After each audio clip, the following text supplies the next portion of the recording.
X generation. You're in charge. You're in charge, and this is happening? It's a normal afternoon on the doorstep of San Francisco's main government building. I really don't get it. What are you doing? I left 4 years ago, and this is what's happening. Assaulting a Santa Monica councilman on the city's 3rd Street promenade. You're still in charge, X-Gen. You got a few more years before you retire. You need to fix this. You need to buckle up, put on your big boy pants. You need to fix this problem. California, you're embarrassing. Difficult to believe at times that this is one of America's great historic cities, home to more billionaires than anywhere on earth. Looking at America from over here, it looks like a shithole. I mean, it's turning everybody into, a crazy, violent drug addict. Tell me if I'm wrong about this. The drug problem looks absolutely bonkers. I don't know what's going on. Tell me that it's just me getting bad YouTube videos. Basically build your own small wooden house right on Hollywood Boulevard, live in it, continue to refuse offers of city services. I mean, is that real? Is this real? This man who openly defecates on Ventura Boulevard. All right, this is a new channel still. I need you to like it. I need you to write a comment. I'm getting like a total of like 35 views. It's embarrassing. It smells of urine everywhere. The Los Angeles City Council has voted to expand the city's anti-camping law to totally ban homeless encampments within 500 feet of schools and daycares. Council members approved the ordinance by an 11-3 vote, but not before proceedings were interrupted by protesters who shouted that the law is inhumane and accused the council of criminalizing homelessness. Activists were eventually dispersed by the Los Angeles police. You can't live on a sidewalk. You can't pee by a school. You can't do it. It is criminal behavior. Is being homeless a crime? No. And that's what they're trying to argue. Making a home in a public space is the crime. Joining us now to discuss the new ordinance is our rising panel. Alaimi Alurin is a public defender with legal aid and a political commentator, and Denise Long is a business consultant and a contributor to Newsweek. Welcome to you both. Good morning. Thank you. Morning. Alaimi, I'll start with you. What do you think of this? I mean, it's exactly what they said it is. It is criminalizing homelessness. Here are people that already don't have anywhere to stay, and you want to take hundreds of areas where they have to rest because they have no home, they have no housing, and remove them from those areas. The issue, I think, is even reflected in the comments that you said from the council member. He says, he needs to clear this path away for his constituents. The problem is we talk about homeless people as though they don't fall under the purview of the legislators that are responsible for caring for the people in that city. They are, and I think that's reflected in one of the comments from the people that support the law. So who are the citizens? California has it rough because the weather's good. We've always had beach bums. You talk to a beach bum where they're from Kansas. But the role of the local government is to take care of their citizens, which are the taxpayers. It's true. And then if the taxpayers decide we want our tax money to go towards helping people who show up here who are homeless, then that's what happens. But if the taxpayers decide, no, we want our sidewalks clear so the little kids can walk to school without having to look at homeless people, then that's what happens. The citizens come first. Now, are there people there that are citizens of that state, city, county? They should be taken care of also. But they don't get to do whatever they want. Just because they've ended up homeless doesn't mean they get to live wherever they want to. Federal law, there has to be at least 36 inches between tents and the beginning of the street so wheelchairs can use the sidewalk. But as you can see, there's no room at all for wheelchairs to pass by. We don't get to just do whatever we want because we're citizens. We still have to follow the rules. And there are still consequences for our actions if we break the law. You better think about the consequences of your actions. Even if the law we feel is not fair or right. Saying, they They need to clear the homeless people because students shouldn't have to see them. And while that she's sympathetic to unhoused people, that she doesn't believe that students should be exposed to the same environment. Unhoused. Ooh, that's tricky, isn't it? Using that word instead of homeless. Unhoused. Unhoused. Like they had no part in it. Like somebody did it to them. Like somebody unhoused them. Oh, those are tricky words. And it's sly to start using words like that, isn't it? To manipulate you. Unhoused. Homeless. Without a home. Without shelter. Shelterless. Unhoused. They're just unhoused people. They're just simply unhoused people.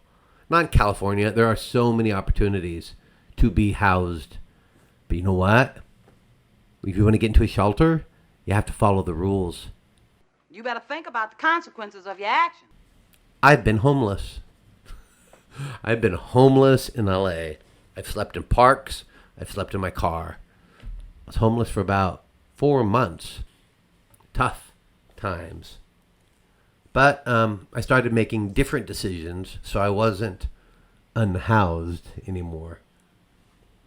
But I didn't have a drug problem. I could have a drug problem. Lots of people could have drug problems and end up unhoused. But for a lot of us, we went, you know what? I don't want the consequences. You better think about the consequences of your actions. Like I loved crack. I did. Really liked it. Did it once. I was like, wow, man, I can get a lot of shit done with this. But I never did it again because I thought, I don't want to become addicted to this because I do like it. And I don't want the consequences of that. Vicodin, Oxycontin. I've had Oxycontin. I like Oxycontin. But I put it away and I stopped taking it because I didn't want to become addicted to Oxycontin. So don't give me that bullshit. Don't give me your bullshit. Also, anybody can stop drugs. Just a little bit at a time. If you want to, you go, all right, I'm a drug addict. I want to stop doing drugs. I'm going to slowly reduce the amount of drugs I'm taking. I'm going to slowly extend the time in between I do drugs. Oh, I need to do drugs every hour and I need to do this much. Okay, I'm going to see if I can go an hour and 3 seconds and do this much. Everybody can do that. And you don't need some government program. Environments as them. And it leads me to believe, what makes you think that homeless people are like less deserving of the same basic humanities and rights as everybody else? Why, as a student? It's inhumane that we allow this to happen. It's inhumane that we allow people to live in tents who obviously need help. Most of these people living in tents, they need help against their will. People with true mental health issues. But let's talk about poverty. When we talk about inhumane and poverty, telling these people that they can't urinate by a school, that is inhumane, this is what poverty really looks like.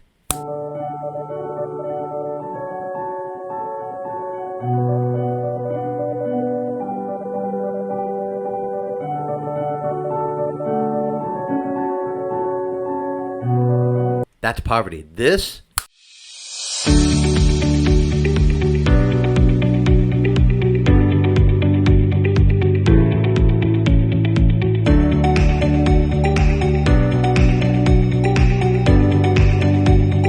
has a cell phone.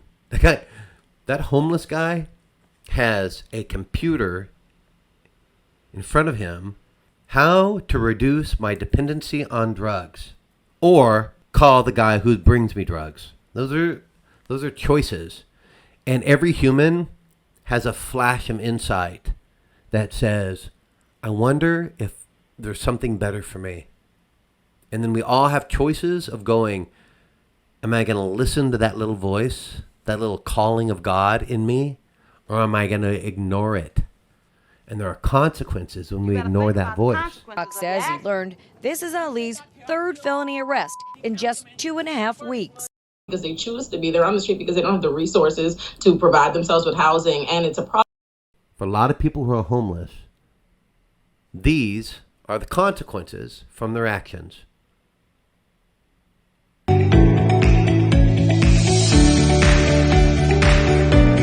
Lighten up their little pipe, and I want to slap it out of their hand, and I think, make better choices. And it's so frustrating for me because I've been dealing with mental issues. I've been dealing with real brain issues from recovering from a stroke. So not everything works out. I have actual brain damage. And when I see somebody doing drugs that destroys their brain, I actually get mad. Make better choices. You got a good brain. I would love to have your good brain. What they don't have is discipline. You have to have some discipline in your life. If you've never been taught it, now we have to teach it to you, even under duress on your part. We need to address a society that isn't giving adequate money to livable wages and housing and making that available. That's what the obvious issue is here. You have people sitting on the street because they don't have anywhere to go. So, lower wages, lower cost of living and increased wages. Pretty easy here. I mean, if we're going to be realistic, they pay you to be homeless here. This right now is literally by choice. Literally by choice. Like, why would I want to pay rent? I'm not doing it. I got a cell phone that I have Amazon Prime and Netflix on. Now, it's like the cops are... It's like they're your neighbor, The issues that we have from the health standpoint and the obstruction of public spaces standpoint, but we also can't write off the people in our country in a way that sort of throws them to the side or, heaven forbid, puts them on an island by themselves. Did you hear that? The people in our country. The people in our country. The people in our country, not the citizens. The people in our country. People are homeless. We love to talk about, large rising issues with homelessness in these big cities and talk about them divorced from the reasons that people end up homeless. It's not a coincidence that all these major cities that have some of the highest cost of living, not even just in the country, but in the world, have large homeless populations. People are on the street not because... See, this is what a city can look like.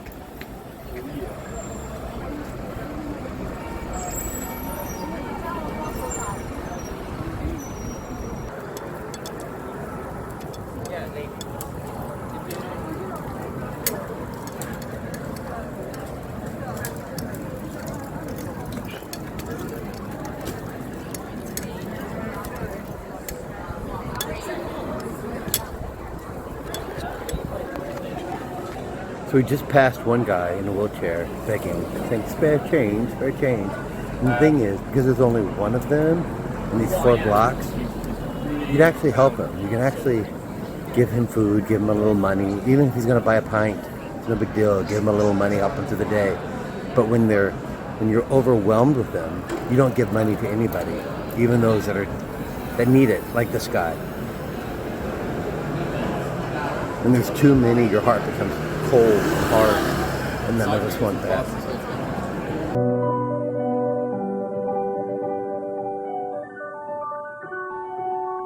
Why are people homeless? Because minimum wage isn't high enough. That's why people are homeless. Because housing is too expensive. That's why people are homeless. No, not the majority. If that were the case, we can solve this. And all the good people of California would have solved it. But that's not the case. That's the excuse that we're giving. Drugs is a big part of it. And then people who just don't want to follow the rules because you do you. No shaming. You do you. Well, you know what? Shame on us for allowing that to happen. Listen, Christians, this shouldn't be happening. You should be taking care of these people. It's not the government's job. Listen to me, Christians. Stop complaining about the gays and the trans people and start feeding the homeless and clothing the naked. You gotta get your half-naked ass out of my restaurant right now. You want to be really a Christian? That's what Jesus, that's what he literally said to do. You should be doing that. And you should be not only just doing the soup kitchen that a tenth of your congregation volunteers and pays for. You should be actually helping people change their lives. What do you think being born again means? Do you think it means just having a fuzzy feeling because you said a sinner's prayer and then you went to Sizzler for lunch after church? Do you think that's what being born again is? What do you think resurrection means? The dying of an old self. That's what you should be helping people do. Giving them a little hope in their lives. These are Jesus's people. These are the people that Jesus spoke to. The poor, the desperate, the lonely. Jesus healed the demon-possessed. What do you think this person... You think I'll play when I say you gotta die? You really gotta die. You gotta die. It's a normal afternoon on the doorstep of San Francisco's main government building. A snapshot of America's fentanyl crisis. It doesn't just look stark. An average of one person every 10 hours dies in this city of a fentanyl overdose. That's possession. And Christians, you should be helping them. You should be helping them change their life. Christians, shame on you.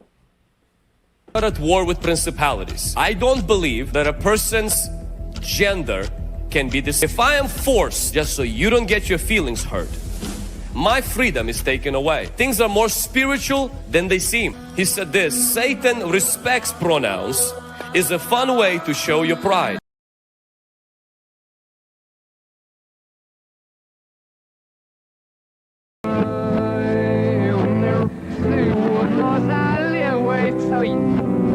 Okay. I heard something there. All right, listen for I live with Satan, exactly. You might want to turn it up just a little. And you know what? Homelessness is a problem, and it's your problem, America, not mine. I'm living in London. A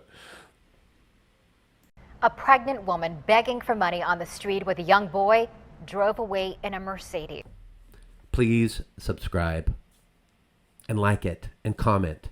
I need help. I only have like 30 views on my last video. And I'm pouring my heart out. Thanks.